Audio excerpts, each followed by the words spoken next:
白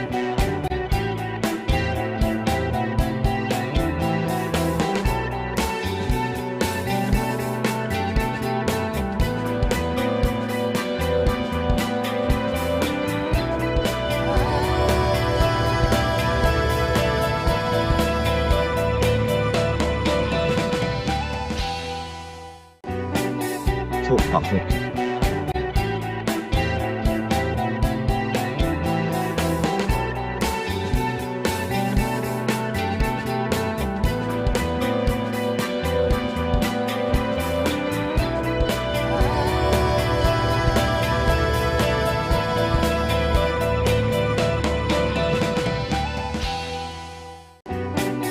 超白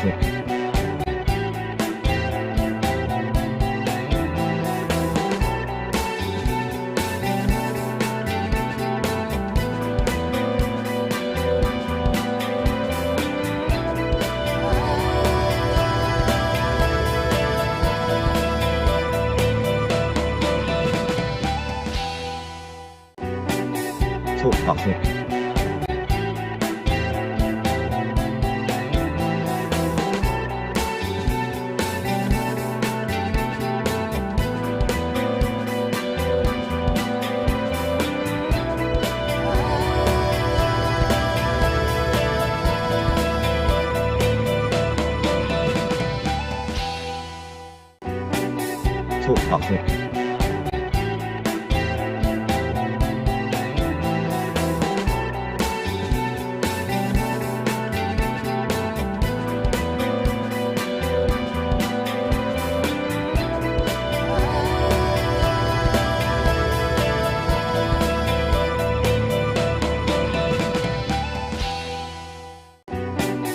超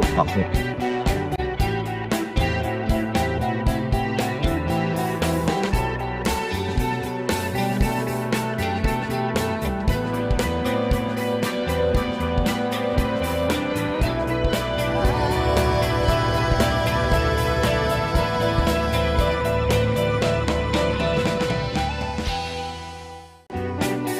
超白超白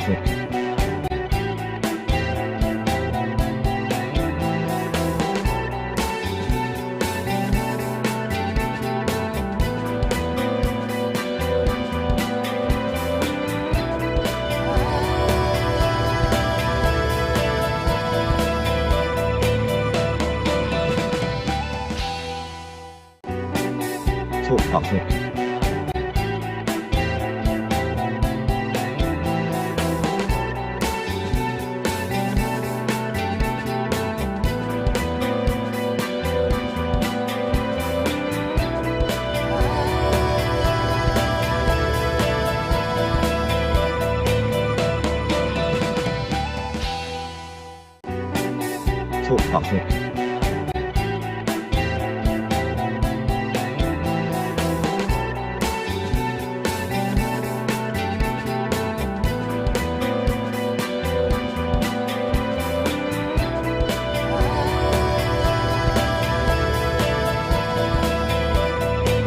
白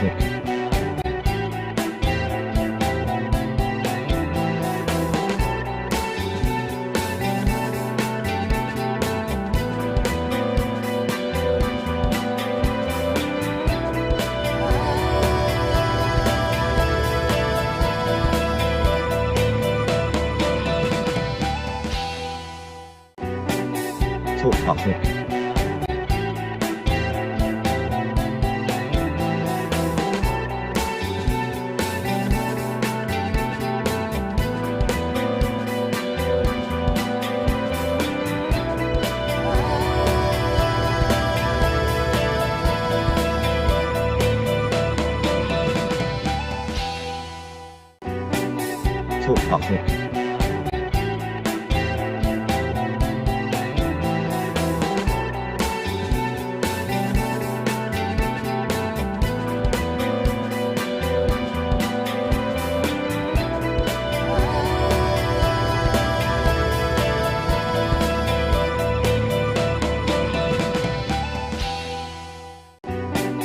超白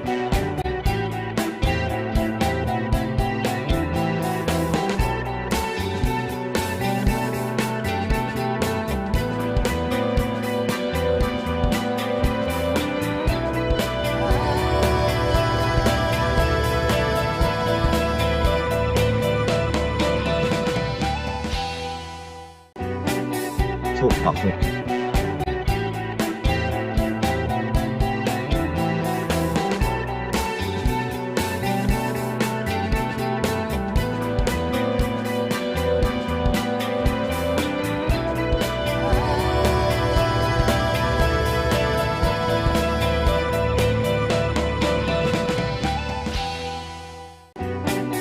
触覚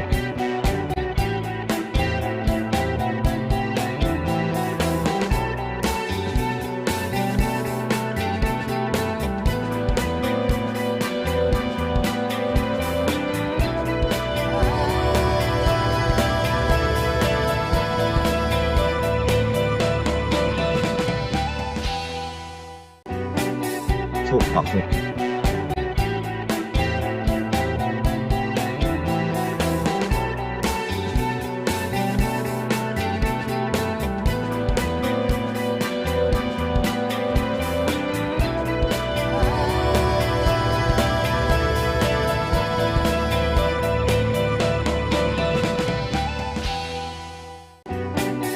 触覚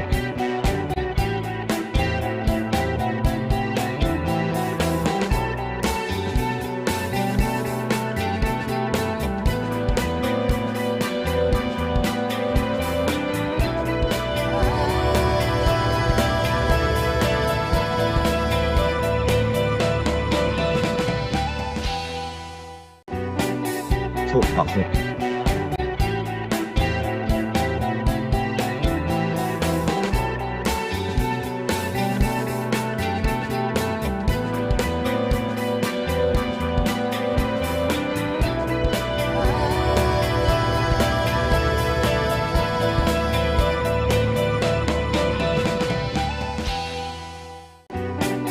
触覚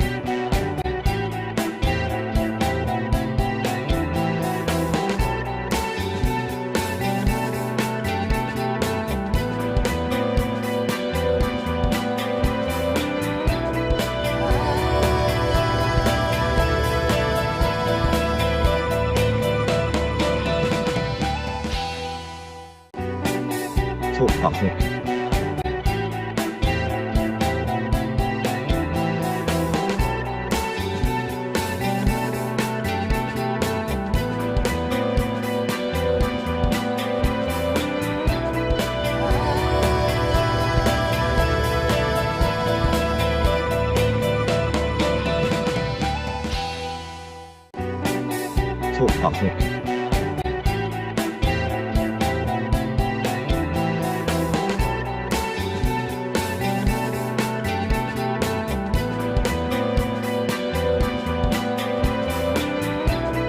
触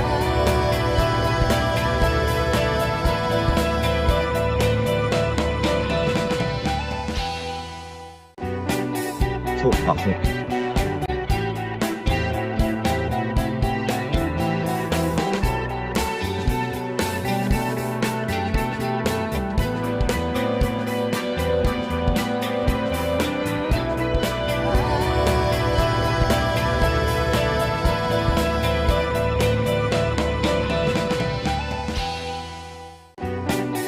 触覚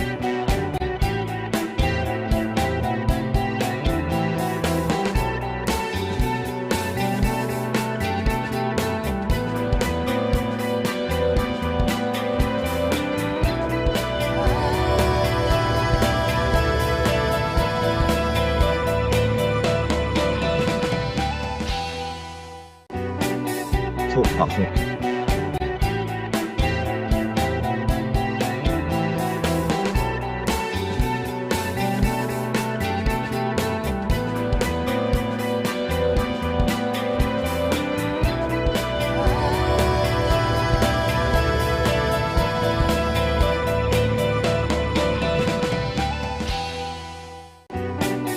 触覚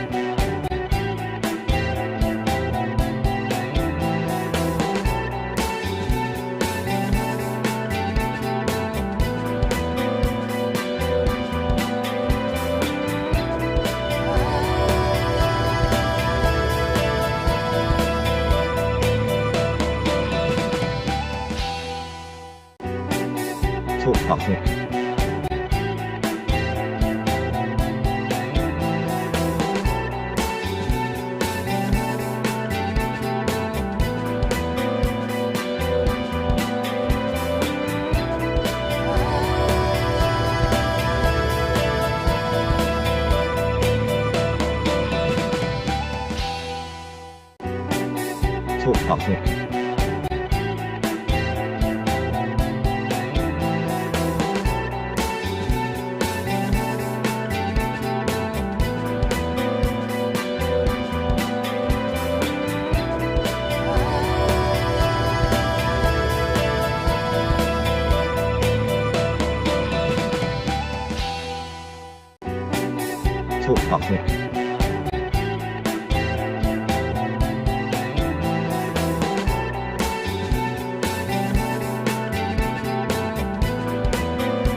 To Talk Africa, the show that is designed to talk about issues pertaining to our community here in the UK and also the world at large.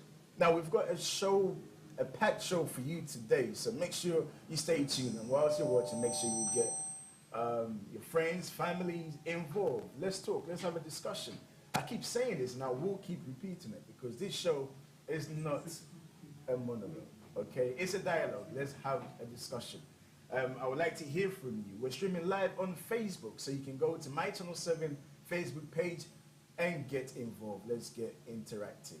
All right? We're also streaming live on YouTube as well. Or you can listen to us on GN Radio.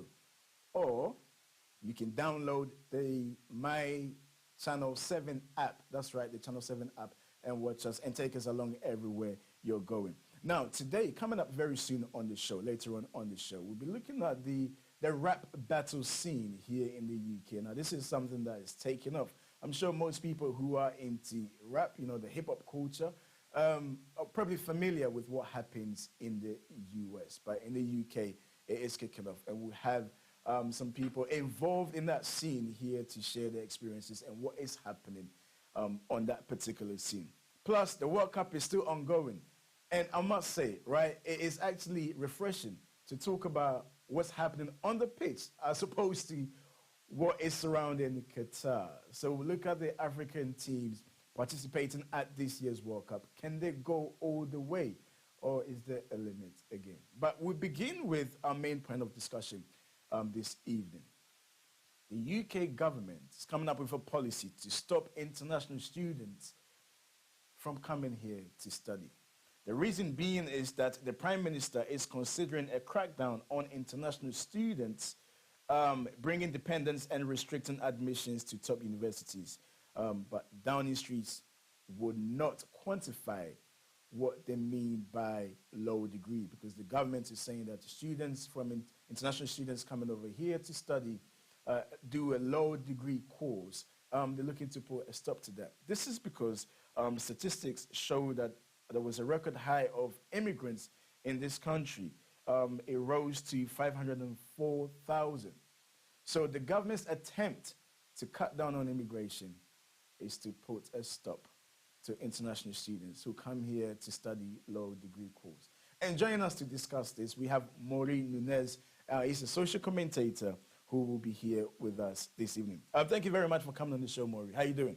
Yeah, I'm doing all right. Well, I guess before we go any further, that there is a clip, but let me hear your take on this first, because this is something that, speaking to the wider public, it's insane because universities do need international students. Yeah, well, I mean, frankly, I find the whole policy silly because it's not really solving anything in terms of immigration, is it? It's stopping immigrants from being able to apply for those courses and therefore take part in those courses. But that doesn't really stop anyone from making the steps to still come to the country. It may sort of break it at what they may perceive to be its root, but it's not actually going, it's not stopping anyone, it's not doing anything to the borders of the country or anything like that. And instead of stopping immigration, which is supposedly why they're doing this, they're just cutting funding for the universities because it's a whole source of money that they rely on. I mean, on the issue of cutting funding to universities and the fact that unis rely on international students' money, we caught up with some students to hear their take on this particular policy. Let's take a quick listen to this.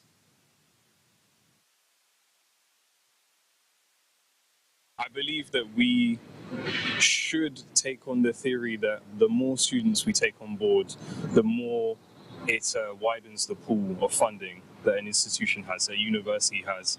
And in a conversation like this, I feel as though we need to define what a lower or higher degree is. Considering this is higher education, it's a little bit strange to say that there are lower and higher degrees, especially when you're looking at earning potential, because there could be something, let's say, business related as marketing, which is quite high earning potential, and there are other fields that are quite competitive, like law or medical degrees, which do have higher earning potential in time. But if the government are thinking in the short term, then there are a few things that we need to delineate. I think it shouldn't be happening because I think everyone deserves the chance to come here to London and even to England and get all the opportunities that we do. So I don't support it. I honestly think it's stupid because international students bring in culture, they help fund universities in terms of research, they pay a huge sum of money just to be here, unlike us paying 9K. Honestly, if the money went out for me, I wouldn't be able to pay it. If you were to ban international students, it'd mean that my fees would go up, and personally, I can't afford that. So don't ban them. I don't think that they will try to do any of that, really. It's more of a thing with just trying to set up public opinion, as they usually do, for their own agenda. Every government would like a brain drain coming into their country, and they make a lot of money off of the international students. I mean, by and large, you know, the group of people that I spoke to there, they're all students. Yeah. And you can get a sense of how they feel. Because, you know, like one chap there said that they need to let them come in, because if they don't, then probably they will have to bear the cost. Yeah. Well, I mean, that is definitely a valid opinion, but in a way, I do see some of the things they're saying as jaded isn't the word, but it's a very simple way of looking at it. Yeah. It's just, oh, it's the money, I'm gonna have to pay more, or I can't quite remember what the girl had said, but that's something about that sort of struck me as funny, because it's just, it doesn't simply boil down to an issue of the funding and oh, they're coming here for better opportunities, because in a way as well, that's so it's weirdly, it's putting this country of England in a position where, oh, of course everyone wants to come here because it's so amazing, so because we have so many opportunities that they don't, which, you know, it is true in a way. It's true that perhaps it's a bit easier to sort of have your way in life here than it would be for some people where they come from. But at the same time, it's this idea of we're somehow superior, you know, which isn't really the right way to be thinking about it, even if you're thinking about the issue and thinking that sort of you're in the right opinion about it. But I just want to bring this in, because at the end of the day, governments, politicians will act according to how the general population feel. And we had the other day, so the Braverman, who is the Home Secretary, saying that Britain is on the tape of invasion by immigrants flooding into the country. And so if this is what the core supporters of the current government believe, then of course this narrative will be pushed. Yeah, of course, but that's the thing, it's nothing more than a narrative. Because, as I said, really, cutting the amount of foreign students, let's say, who can come into the country and study, isn't really solving the issue. All it's doing is cutting off sort of that one branch of the whole tree of issues, you know? But what if the government, according to the statistics, has realized that there's been an influx of migrants, you know, students who come here to study, whatever the low degree may be, decides to stay but do not go back to their respective countries? Surely the government's going to act then. Well, I don't, you know, I mean, look at the UK. Imagine we didn't have a border and we didn't have a government. All these people would be coming here anyways, and no one really would say that much about it. In their day-to-day lives, maybe they'd interact with more people from other places, but it wouldn't necessarily affect anyone in their day-to-day lives. It's an issue that you can't just talk about sort of the one statement of, oh, we're going to make sure that no more people can come and study here, because it stems way further back than that. It stems all the way back to the founding of the British Empire. It's not such a simple issue. And to be sort of throwing around these catchphrases in a way doesn't help anyone either. And people need to realize that words have power. You can't just be calling something like this an invasion, because that in itself is a way of pushing their narrative. Because the minute you use certain words, other people are going to think about it in a way that they may not have thought about it before. It's the same way with the European continent using words such as third world or underdeveloped countries.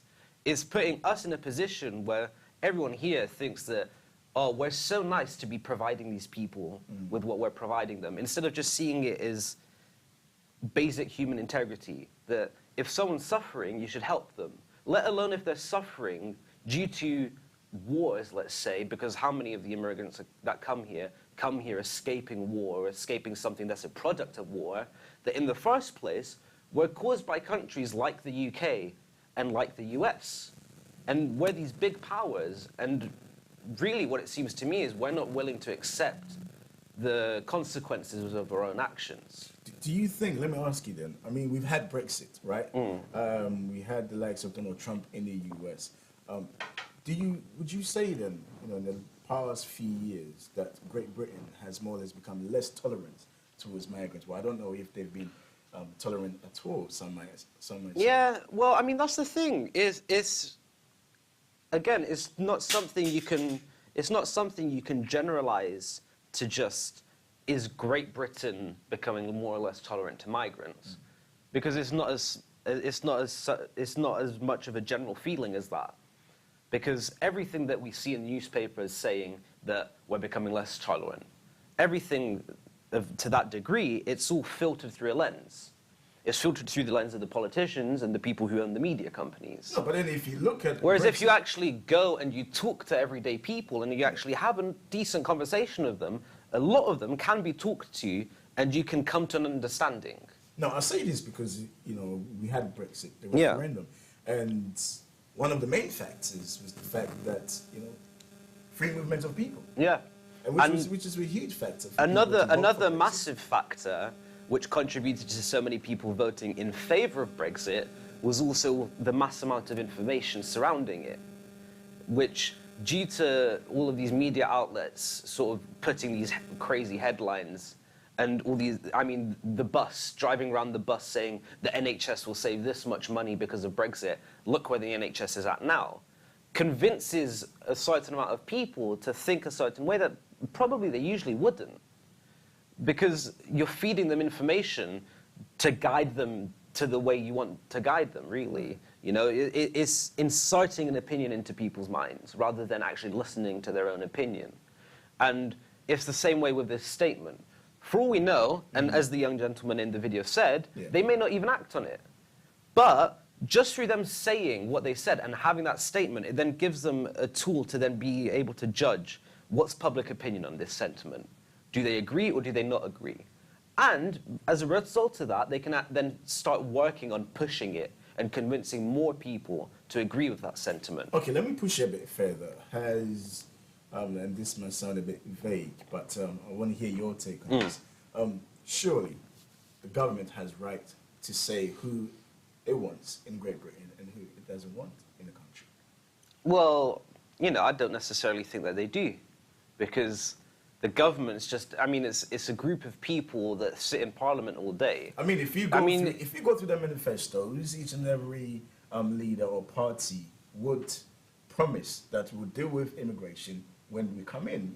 I think a few years ago we had politicians saying that we'll bring migration down to thousands. Because it's a key issue. It's supposedly a key issue in politics. If in their manifesto they didn't have something stating anything about immigration, then they could have God knows what thrown at them by how many different interviewers, It's all about statements and wanting to seem a certain way. It's not actually about the actions behind them. It's just about being able to say what you want to convince the most people. And we have to remember that just because a statement was made or just because people are saying something doesn't necessarily make it true, especially in this current world and in the grand scheme of things, where in reality, a lot of governments like using propaganda. And we don't call it that. We don't call newspapers propaganda.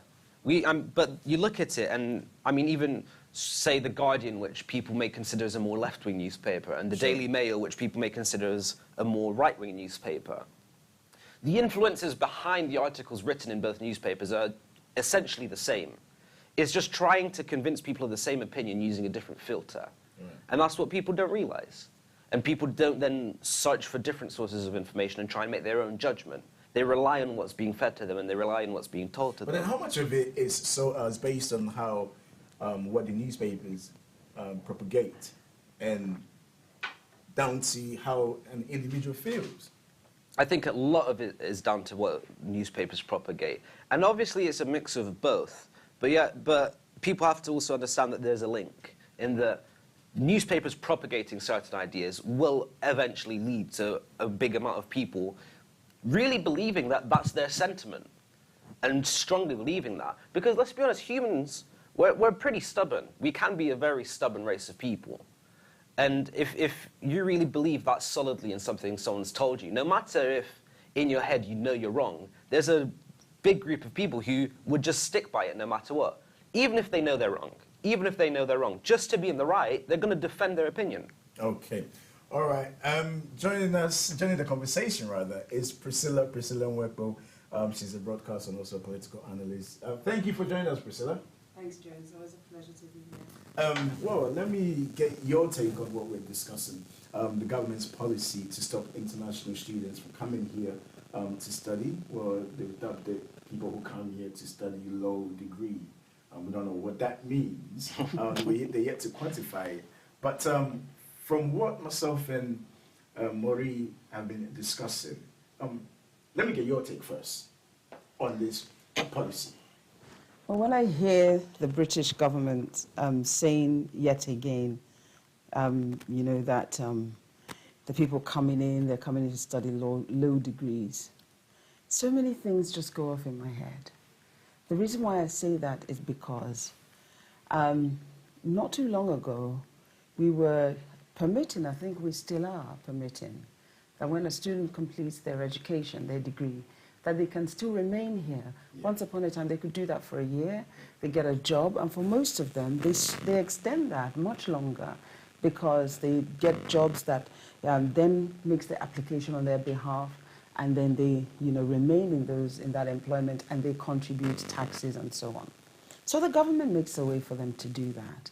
The government also makes rules and regulations that permits for students to come in. We're also aware that this policy of students coming in to study is one that has helped financially because the students are paying for something like 14,000, 15,000 a year to study here. And so it's accruing a lot of money. And it's not as though we're an industrialized nation. We're a service-based economy. And so, this is one of the ways that we generate the funds. So when I sit back and I think of the policies and I think of what has been and I think of the contributions of the student and I think of what the government themselves have said in the past, it just sets me off thinking, is this the same government? Is there something else that they're not telling us? Is this just another, because I've said this before here, we've misused the word immigrant. We've weaponized it. We also have an ignorant population that believes everything the Daily Mail and all the newspapers tell them. Nowadays, you can't tell the difference between the broadsheet and the tabloids anymore because they're all running the same narrative of hate. Yes, I said it, hate. And so, we're grooming society to hate and to dislike. But if I will come in, because, the Prime Minister, Rishi Sunak, a technocrat, and an immigrant. An immigrant as well. Let's right. not forget And I'm that. sure everything you said, all of this must have been factored in or looked into before trying to come up with this policy. So clearly, it's not necessarily about the amount of money international students contribute to the economy, but clearly there's a problem to do with immigration. Well, I no longer agree that there's a problem to do with immigration. I think that we've been using immigration, as I've said, for quite some time now as a weapon. And the Conservative Party, ever since their arrival, this is a narrative that they've used to their own benefit. And all of it is to drive society to, against each other. It's not so that, it's not for the benefit of the country. And to make it worse at the moment, we've got, immigrants in those positions to be the ones that are putting forth these requirements of the government and these laws and so on. And so how does that look to their fellow immigrants? If it is the immigrants that are now demanding that you can no longer come in, as the Home Office Minister told us, that she would absolutely love to lock the doors. Imagine if somebody did that when her parents were coming in. It's almost as though we forget the history of the nation, we forget colonization and its impact and what the nation continues to do in their foreign policies with their allies, and all of those things. And we just run these narratives, I think, to get our ignorant population to forget all of those things that we've done and not think that, you know, we could have a hand in this and just assume that, you know, immigrants just want to run the country crazy. No. You're not in there. Yeah, no, because I mean, I agree completely. Because it's like you said, it's as if the government says one thing and then completely turns their back and says something else. Brexit. Because it's all about trying to gauge what the right words you can say are to garner the most voters, regardless of where you supposedly politically stand. Especially because we're in a position now in this country where, on both sides of the spectrum, Labour and Conservative, you've somehow got the leader of the Labour Party agreeing on policies that the Conservative Party are putting forward. And I think it all stems down to an issue in the end, which, I mean, very few people seem willing to address, which is, it goes further than racism and it goes into classism, where essentially you have an upper class society who are constantly looking to exploit people who are working class. And it's like you said with the weaponization of the word immigrant. In reality, what we like to call immigrants, they're just working class people coming from other countries who are looking to better their own lives. Now, it's very good for the government to have all these working class people fighting each other over what color their skin is and over you don't belong here and you don't belong here. Because the minute we start seeing eye to eye with each other, they're gone. The Conservative government wouldn't have the stranglehold on power that they currently have if working class people in England were as willing to talk to each other as they should be. And the only reason they're not is because they've been convinced that they shouldn't through how many years of indoctrination through newspapers, through the television, because, again, they're working class. Their day-to-day lives is they go to work, they come home, they have dinner, they watch the telly a bit, and they go to bed and repeat. And they don't have any other way of taking in information. So they have to really take in what they see on the TV. And it's hand-fed to them in a certain way to give them a certain opinion. No, I understand what you're saying, but again, I'll bring it back to Brexit.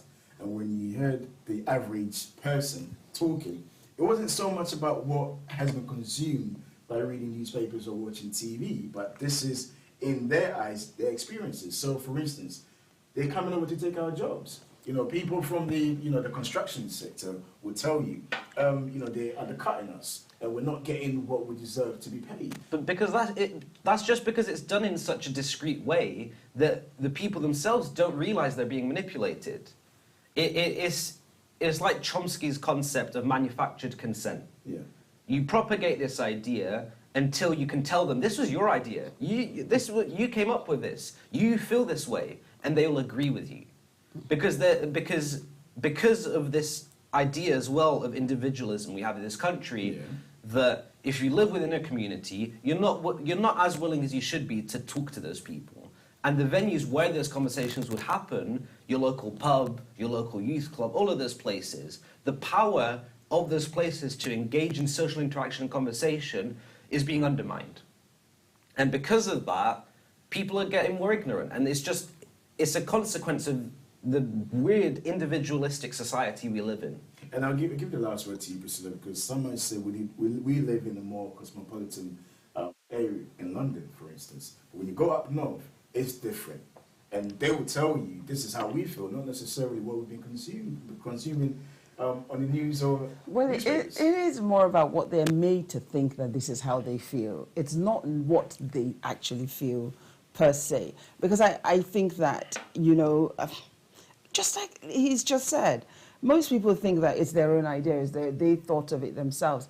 You see, with the EU regulations and so on and all of that, the way the United Kingdom chose as a country to implement those regulations and to practice, as it were, those rules, the ordinary man was not aware of most of what that meant or what was, there. So I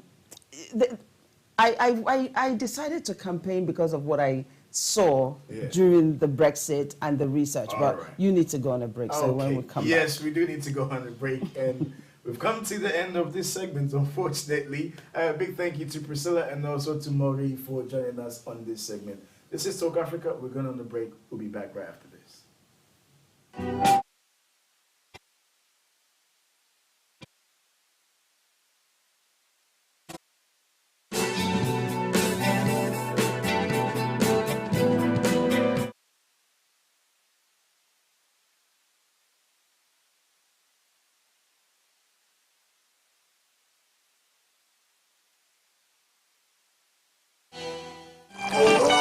I am so hungry. This I want to kill me. Grandpa? Go and get grandpa's dinner. Okay. Whether you're looking for poundo in your crayfish stock, all-purpose seasoning, or any other ingredient, Tropical Salt has everything you need. Hey, no. Take the pounded yam. My strong young man. My hero. Hey.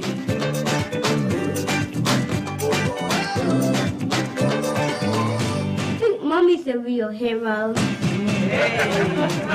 Tropical Salt, flavors of the world to your table.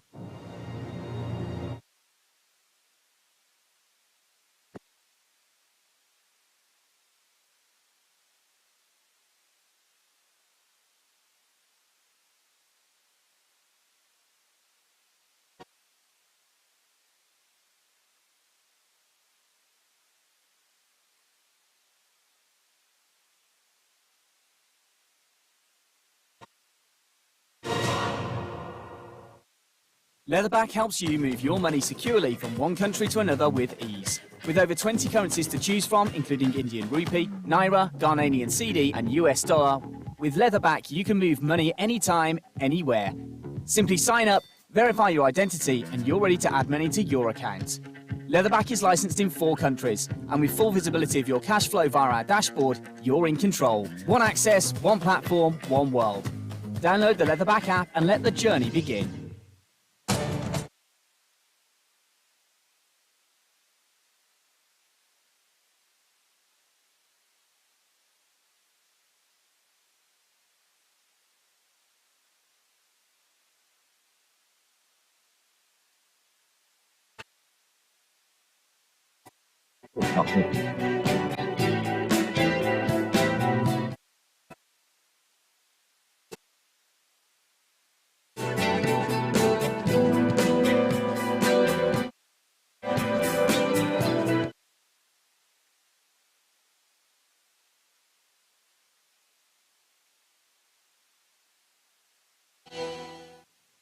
Welcome back to the program. Continue to share if you're watching us live on Facebook. If you're watching us on TV, tell a friend to get involved. Let's have a discussion. We're also streaming on YouTube as well. And whilst you're there, share. Plus, you can listen to us on GN Radio. Or if you prefer the app, you can download the Channel 7 app and take us along, take us wherever it is that you're going. Now, we're changing pace a little bit. We're talking about football. And as I said in my introduction, for once, it's absolutely beautiful to focus on things taking place on the pitch as opposed to, the whole saga surrounding Qatar. And it brings me joy, actually, to say that African countries are actually performing well at this year's World Cup. But we're asking, how far can they go? The likes of Senegal have booked their place in the last 16. How far can the African countries go at this year's World Cup? Is this the time for an African country to go all the way, go beyond quarterfinals, get into the semifinals, and maybe make it all the way to the finals? And joining us to discuss this today, we have Maju Kinon, who's a football coach, and also Papa Ajiman, who is a football agent, a former Ghana under 20, is under 20, right? Under 20 player, and now he's a football agent. So guys, who should I even go to? I'll come to you first, Maju. The prospect of an African team going all the way. I think African teams, the national teams, they've got a lot of chance to actually progress forward. We see the likes of Senegal. I think, despite Mane being injured, I think Senegal has got a strong team. So if they can get the tactic right going forward to play England, I believe they've got a strong chance. Papa, England, under normal circumstances, you know, everything is sensationalized. But in this particular tournament, I haven't seen that much of sensational stories about the England team. Maybe it's because of all the craziness surrounding Qatar. But yesterday, of course, they played against Wales. Some might say England have had it a bit easy. But Senegal against England, this is the first time England will be playing Senegal. Yeah, I think it's going to be a tough game. It's not going to be as easy as a group game for for England. And Senegal will be motivated because a lot of the Senegalese players actually play in English football and play in top league. So I don't think it's going to be a walkover. I think the game is probably going to be won tactically, and whoever coach actually makes the right decisions and plays the right formation and gets the players actually motivated to kind of play and go for the win will win it, because it's a knockout game. You know, it's not a group game where you're being conservative about it. There's no points to be won. It's about winning and advancing to the next stage. I mean, we've watched England play. What do you think is their weakness? Because listening to some talk shows about sports shows about this year's World Cup, to some people this is a game that England would win simply because they know that some of the players have played in the Premier League. They know how physical the Premier League is, and England will be able to adapt to this. No, you're right. I think what Papa said is absolutely true. It's not going to be an easy game for England, so they shouldn't expect an easy game. I think their weakness could be their back four. I personally think that if Senegal can attack them, I think definitely we can see England weakness being exposed, basically. Especially with the likes of Kyle Walker maybe not being able to play. So that speed at the back, they won't really have that much speed. So I think if Senegal can attack in that area, I think they'll have a lot of chance. So now we have Ghana. Senegal made it. Tunisia, unfortunately, could not make it. Ghana have not made it yet. Have not made it yet. Well, there's a chance they might make it. Let's wait and see. Morocco in a good position to also make it to the last 16. What do you think is the difference with this group of African teams at this year's tournament as opposed to other World Cups? I think the most obvious thing so far has been less drama. I think most of the African teams normally go into these big mondials. There's a lot of drama. I think the only drama has been Andre Onana's situation with Cameroon, and it looks like it's been kind of quashed and dealt with quite quickly. Aside that, I mean, all the other World Cups and the African campaigns really been drama, like, too much drama, and it's affected the team. And it seems like the FAs have kind of got in control of it. And it's coming across in the pit. The North Africans are performing well. I mean, like you said, Tunisia are going out today, but they beat France. That's a former champions, and it's not a mean feat. And Ghana's two performances so far gives us a lot of confidence. Senegal, I've done the business and can advance to the next round. And we just hope that Ghana will be able to kind of go forward, and Cameroon can also get a result that will take them to the knockout stages. We'll come to Ghana very, very soon. But I just want to touch on something, because at this year's tournament, all the African teams are coached by local coaches. Now, I don't know if that is a factor or not. Necessarily, but I do think it's a positive image that we're sending across, that our coaches also can do a good job considering other coaches of Europeans. So I think it's a good message that the African team, they're supporting their coaches also.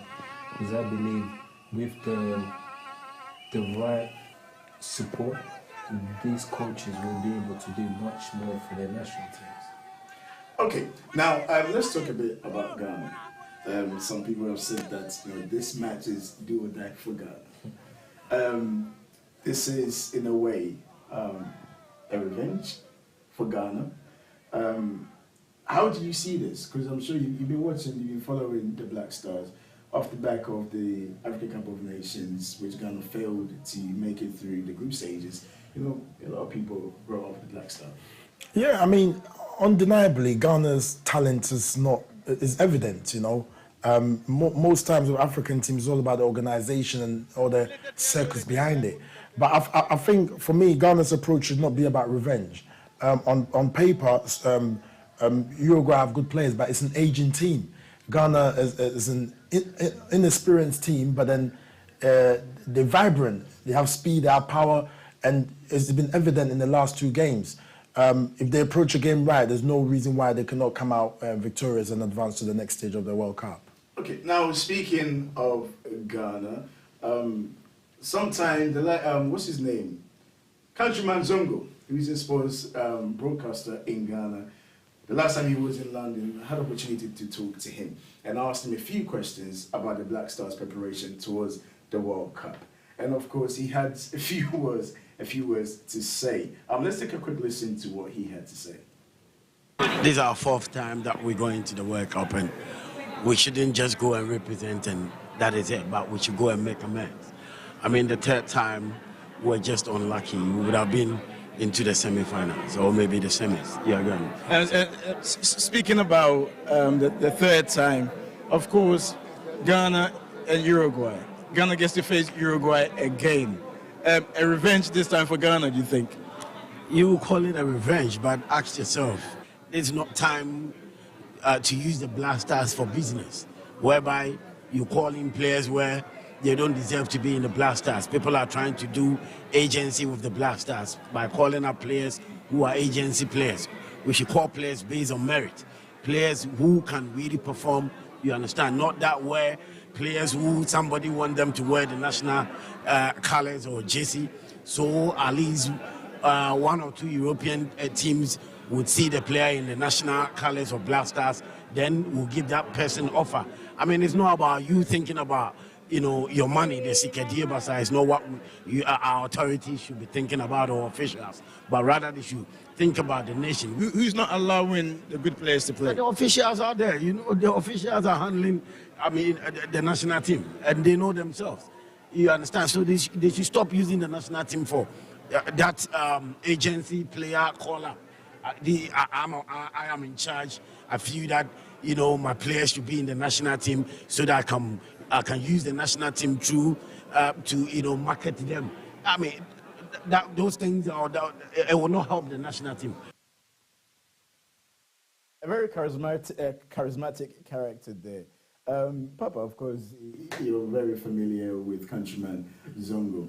And prior to the World Cup, these kind of discussions were being had. And, you know, God forbid, but should Ghana exit this World Cup, which I'm not saying they should, by the way, but I'm just saying, you know, these kind of discussions will arise again. It's important that the coach select the right team, though, isn't it? Yeah, vitally important.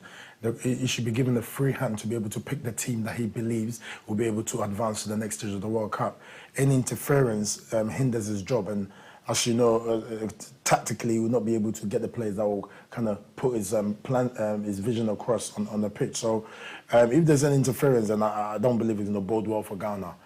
It's not a matter of try and error this time. It's a matter of trying to get a result that's going to take us to the next stage. And when you advance to the group stages of the World Cup, anything can happen from there. Mind you, watching the Black Stars play, what was evident was the fact that you know, Williams played up top was isolated. In the past, you've had the likes of Asamoah Gyan, somebody that you know when the ball gets into the box, there's a good opportunity that this guy would score. Ghana scored 6 goals so far, but have also conceded 5 goals. No, I think what you have to understand is that William is his first time playing for the national team of Ghana, so they also need to understand the way he plays. You know, he's someone that's not been really around the Ghana national team, whereby Gyan has been there for quite a long time, so the players can adapt to his style of play. So I think going forward, I think what Papa said is that Ghana do have a lot of chance to progress forward. I think if they can play with his strength, I think they can actually score a lot more goals. But also going back defensive-wise, they need to work on that side as well. Now, Papa, I said this prior to Ghana playing against South Korea. If you look at the Black Stars' first game against Portugal, very defensive-minded. I wonder if this was going to be the same approach against Uruguay. Ghana historically always start competition slow. His defensive approach probably is because of the inexperience of the whole squad, you know. So I didn't actually think that, but the fact is, some of the goals have been quite soft. I think set plays, we score set plays goal, but we have to be kind of careful with that. I think with Uruguay, it's a game that whether you win or lose, you know exactly what it is. So you kind of have to go for it, and maybe try to identify the weaknesses of Uruguay and expose them early on, and try and get as many goals as possible, as early as possible, and try and maybe hold on to it. Because defensively, even though they've conceded the goal, they look like a little bit assured of themselves. You know, with Salisu and Amate, that backline looks quite assured. So if they can keep their composure, there's no reason why they cannot actually hold on to a lead if they get into that position. And finally, let me get some predictions from the both of you. Ghana versus Uruguay. I think Ghana's got a good chance of winning the game. You know, if they can approach it with the right mindset, not, like Papa said, not going there with the mindset of revenge, but if they can go there with the right tactic and play as a team, as a unit, I think definitely they'll do a good game. Papa? Yeah, I think Uruguay definitely could. They've not been brilliant this time, and it's like I said, it's an aging team. So I mean, Ghana for the win. I think Ghana gets a goal early on. They get the confidence that they'll be able to dismantle their team and kick them out of the tournament. And finally, you think this is the tournament that African team will progress beyond the quarterfinals? You think? I mean, I hope so. I hope so. I mean, there's a possibility they could. I don't see why not. I think if they go there with beliefs and confidence and play as a team, as one, and I think we can go far. Let me ask you one quick thing before you leave. Do you think that people are beginning to believe in Otto Addo? I mean, he showed this. He showed that he's capable of managing at this level. He's never done it before, and he showed that he's got the credential to kind of manage. And I always feel like when you give the coach of the confidence and that he has the right team around him and you can get the results, it kind of bodes well for the team. So I think he's built a good little reputation for himself, and I hope that he stays beyond the World Cup because this is a special group that he's got there. All right, we'll find out. We'll see how Ghana and Uruguay gets on. We'll see how many African countries were able to progress to the last 16. Big thank you to Papa and Manju for this segment, but we'll move on swiftly. Now, if you're a fan of hip-hop or music in general or spoken words, you must be used to battling rap, okay? This is something that is well known across the United States of America within the hip-hop culture. It's also taking place here in the UK and is beginning to gather momentum. Next on this show, we have an artist who will be telling us more about this. But before we get them on, let's take a quick listen to this.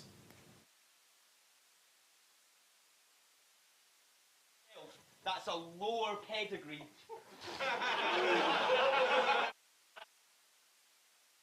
Did I say that? I was like, bro, you're dead to me. Now every Sunday I put on the London Gen show just to watch this get friend-zoned.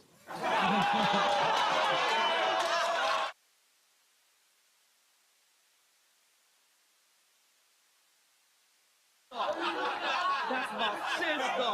You're not gonna like that. I said it's funny you reference race as a punch target, but to those that view it's confusing, because afterward you deny seeing color and say when it comes to race the only movement is human.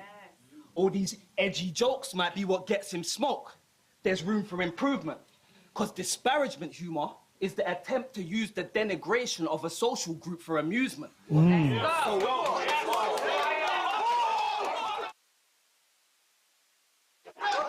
It's like punching a newborn baby square in the face, then turning to his mum like violence is totally wrong.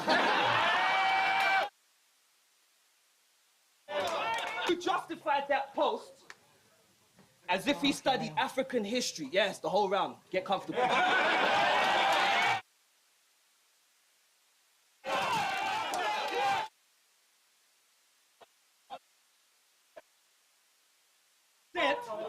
You justified that post as if he studied African history and race relation was his favorite module. Or maybe it's because you're... Come back here. Maybe...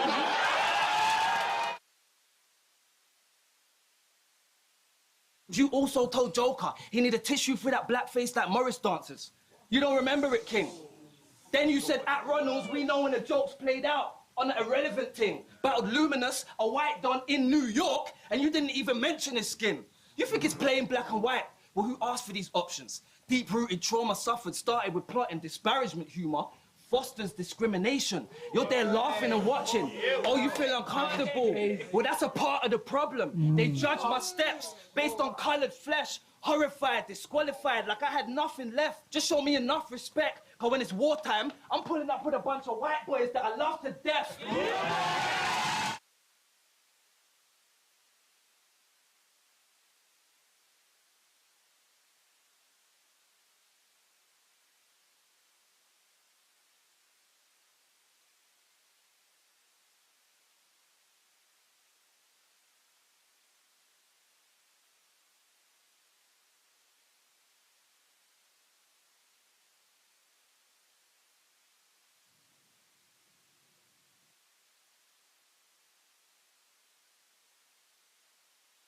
Okay, so that was epic, right? Epic, and I have the artist or the battle rapper himself, Rivers, here in the studio. Thank you for joining us. That's How you it, doing? sir. We do it the right way. And then also London Jen with us. How you doing? Hi, I'm awesome, thank you. Now, watching this, I was blown away. Okay, appreciate that. And before we get into this, I actually stumbled across this. I don't know whether it's by divine or by accident, but I think it's the former. I met London Jen.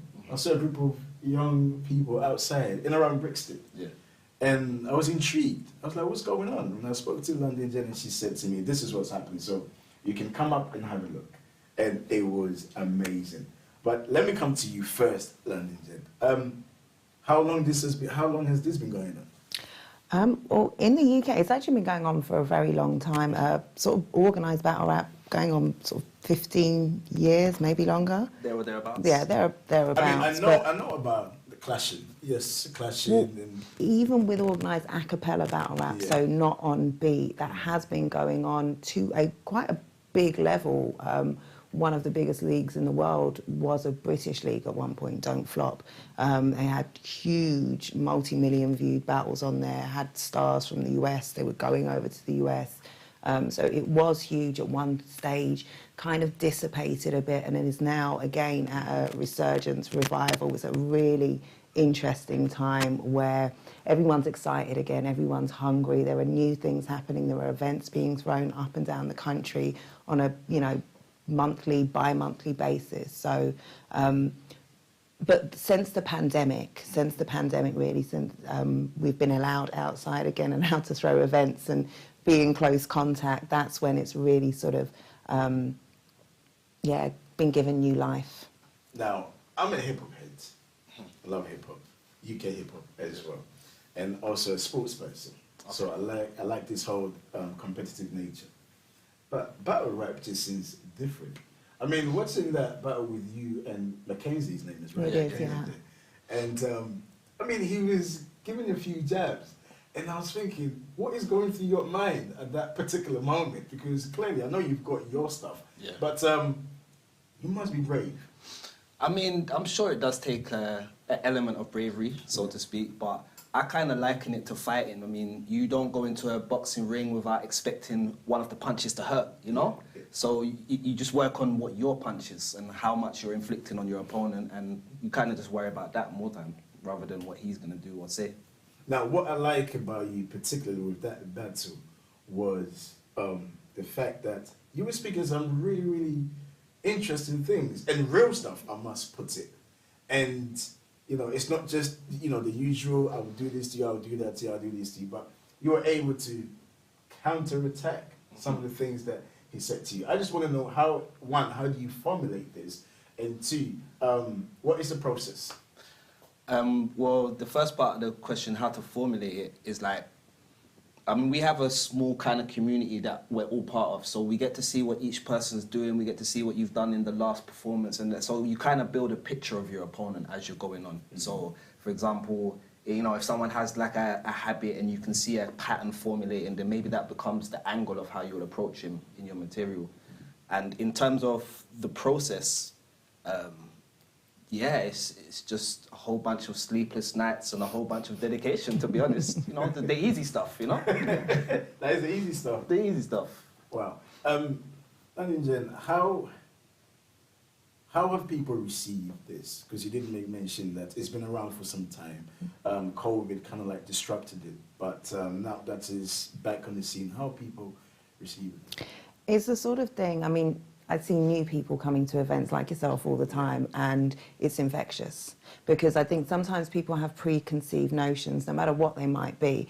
Sometimes, I think in this, especially in this country, sometimes when they think about battle rap, they don't necessarily think about what you see going on in the States in the big screen. They think about sort of jokey style, rhyming in pubs type More thing. jovial kind of. Yeah, not sort of what you just saw with Rivers and Mackenzie there. So when they, or they just have no idea, they've got no concept, or they'll think 8 Mile, Eminem. So they come and it's infectious. They have such a great time. They see, you know, the energy of the crowd. They see the guys hugging afterwards, having a drink afterwards, everyone shaking hands. You know, it's a really great get together. They see the community factor. Everybody knows each other, and yeah, it's just it's kind of a vibe, and it's an infectious one at that. Now that's exactly what I experienced, because yes, the battle can be very, very. There could be a lot of tension, but I must say, when I came to Brixton, was it the last weekend? Yeah, it was. The vibe was amazing. Everyone there was very supportive, and the fact that, you know, what people were saying, you could actually hear it clearly. And I think there's the difference. I don't know if I'm wrong here. Correct me if I'm wrong. There's a difference in the US and the UK one. Yeah. And I think that difference is. It's a regional difference based on where you are, because as people we have our own outlook and our own way of seeing things. So, you know, if you put us in another place, we'll see it as they would see it there, innit? So it's no different for us here as well. Like, we have our own stories, we have our own things going on in the media, our own things that, you know, we're dealing with collectively as a community. So we'll definitely have our own style of doing things. I just think it needs to be pushed more to the forefront so everyone can kind of buy into what we're doing over here. And how are you trying to push this forward? Well, we're here with you today, telling all your good viewers to come and check this thing out. But basically, from my perspective, I'm a media platform. I'm also a hip-hop journalist, so I evangelize and see what I did with you. I promote, I try and, you know, really get people to tap in, just have a little look and see what. You're trying to get it in the States as well? Well, we do have our guys go over to the States. There are great relationships existing, because like I said, UK battle rap as a thing, as an entity, was huge. We had one of the biggest leagues in the world. Previously, we've got some huge, globally renowned stars in this country who are very well respected. And even our newcomers, the league that we were just at the other day, No Douche Chat, they've had several guys who battle on their league just go over and battle in the States, beat them. Premier Battles, that's another league. Shotty Horror, he's a really big deal. You might have seen him in some US stuff, yeah. He co-runs the league with another battler over here, Briggs. They bring over American battlers. They've got Thesaurus, who is a huge deal, coming over next month, actually. They ship battlers over there as well. So import, export, you know? That's it, yeah. And I think now it's sort of, like I said, we're in this resurgence, rebuild stage, and that pathway, that bridge, is being built back again. Let me ask you, Rivers, because, well, based on my research and watching a lot of battle rap, we get the sense that sometimes artists say it's different to be a rapper and a battle rapper. Definitely. What is that? What's the difference? I feel like if you take just any average rapper and they just write some lyrics to a beat, and then you turn that beat off, and then you get one of these battle rappers to put some material together, and then you put them together, I think that would be the clearest indication of the difference. You know what I mean? I feel like battle rap is like say like this is hip hop, you know, you know, you got a bit of Ribena there, the rest is water. Battle rap is just Ribena. It's concentrated. There's a whole, it's just, there isn't no space for like this bit that sounds cool, and it has to, everything has to work. Everything has to have like some type of value to it in terms of what it can do impact-wise on the stage. So yeah, I would And say. very briefly, how can people find you? You can find me, London Jen, all one word, 3 N's on the Jen, on all platforms. And I would definitely say check out No Loose Chat, check out the Trenches Battle Rap League, and check out Premier Battles. All right. Okay. And that brings us to the end of the show. Thank you very much, London Jen, for coming in, and also Rivers Appreciate for having coming us, in. man. And to our guests, and to you, the viewer, watching at home. We're done for today. All being well, we'll see you next week. Until then, it's goodbye from us.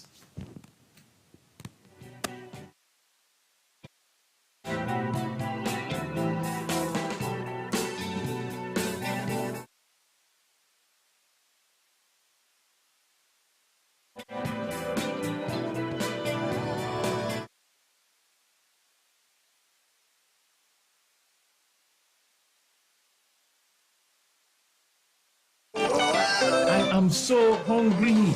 This I want to kill me. Grandpa? Go and get Grandpa's dinner. Okay. Whether you're looking for poundo in your crayfish stock, all-purpose seasoning, or any other ingredient, Tropical Sun has everything you need. Hey, no. Take the pounded yam. My strong young man. My hero. Hey.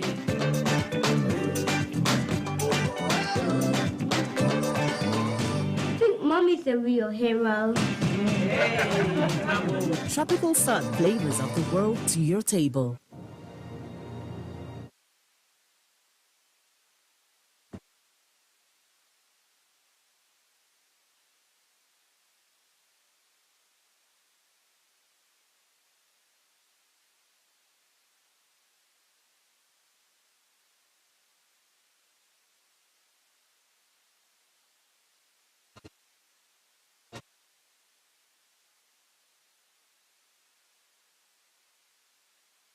Leatherback helps you move your money securely from one country to another with ease. With over 20 currencies to choose from, including Indian rupee, naira, Ghanaian cedi, and US dollar, with Leatherback you can move money anytime, anywhere. Simply sign up, verify your identity, and you're ready to add money to your account. Leatherback is licensed in 4 countries, and with full visibility of your cash flow via our dashboard, you're in control. One access, one platform, one world. Download the Leatherback app and let the journey begin.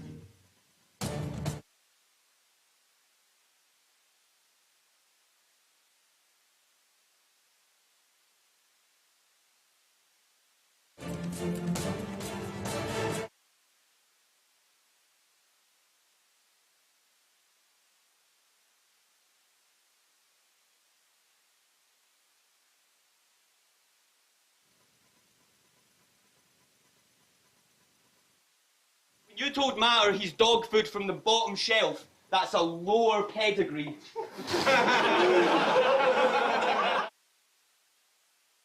I was like, bro, you're dead to me.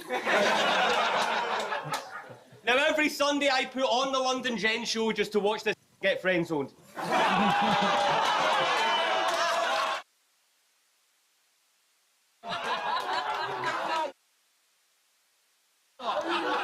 That's my sister. You're not gonna like that. I said it's funny you reference race as a punch target. But to those that view, it's confusing. Because afterward, you deny seeing color and say when it comes to race, the only movement is human. All these edgy jokes might be what gets him smoke. There's room for improvement. Because disparagement humor is the attempt to use the denigration of a social group for amusement.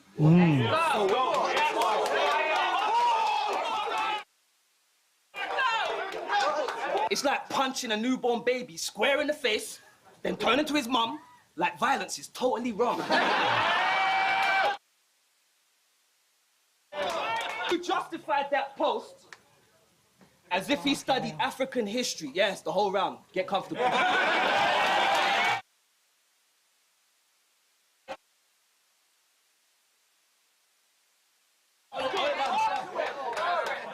I said, you justified that post as if he studied African history and race relation was his favorite module. Or maybe it's because you're... Come back here. Maybe...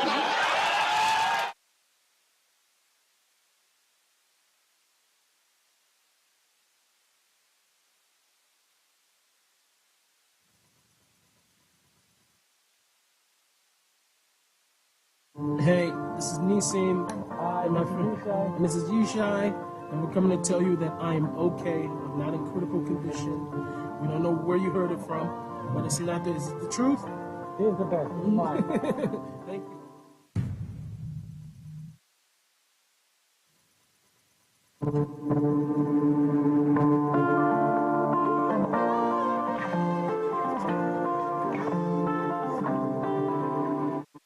I was a young boy, mama taught me head is heavy, but love is weightless. When I was a young boy, my father taught me darkest moments come human.